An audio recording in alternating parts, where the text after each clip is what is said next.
Nos últimos anos, o que a gente mais tem visto é o crescendo desse racismo religioso.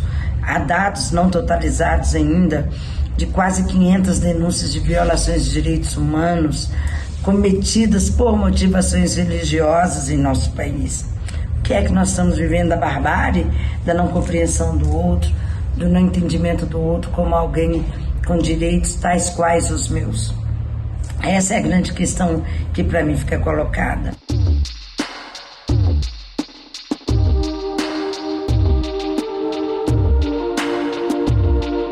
Esse cenário que nós temos vivido recentemente, nos últimos anos, é um cenário amedrontador. É um cenário que nos remete a questões viscerais de convivência coletiva, de convivência em sociedade. Então, quando eu lembro que o 21 de janeiro ele existe para que nós nunca esqueçamos da morte de Mãe Gilda, é muito mais triste do que se pensa. Mãe Gilda é uma das mártires desse racismo religioso que nós estamos vivendo em nosso país. E nos últimos anos, o que nós temos visto? Um Estado cada vez mais fomentador do racismo, do ódio, do preconceito, da discriminação.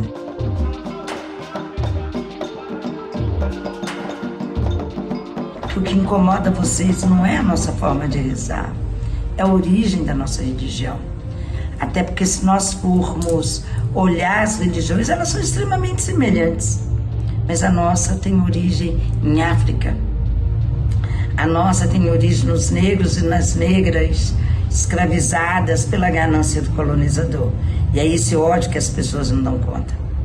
Então, na verdade, o racismo religioso, ele expressa, na verdade, esse ódio de tentativa de destruição da nossa humanidade sem conseguir. Porque nós continuamos sendo felizes, alegres, belos e belas. Então, para nós é isso.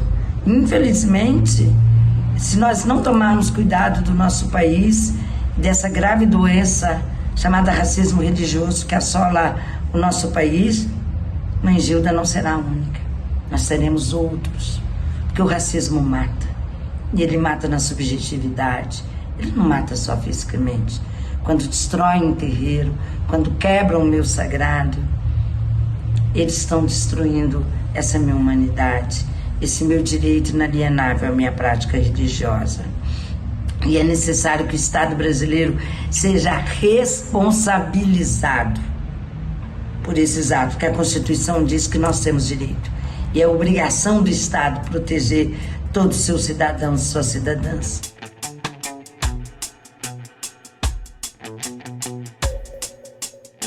Nós também queremos ter o direito ao sonho, o direito a pensar o que é que nós esperamos desse novo governo.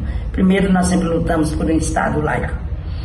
Para nós, a laicidade ela é princípio, porque um Estado laico não é necessariamente um Estado ateu, mas um Estado que convive com a sua diversidade, com a sua pluralidade, que permita aos seus cidadãos, suas cidadãs, seus direitos, as suas práticas religiosas ou não, para aqueles que não têm nenhuma prática.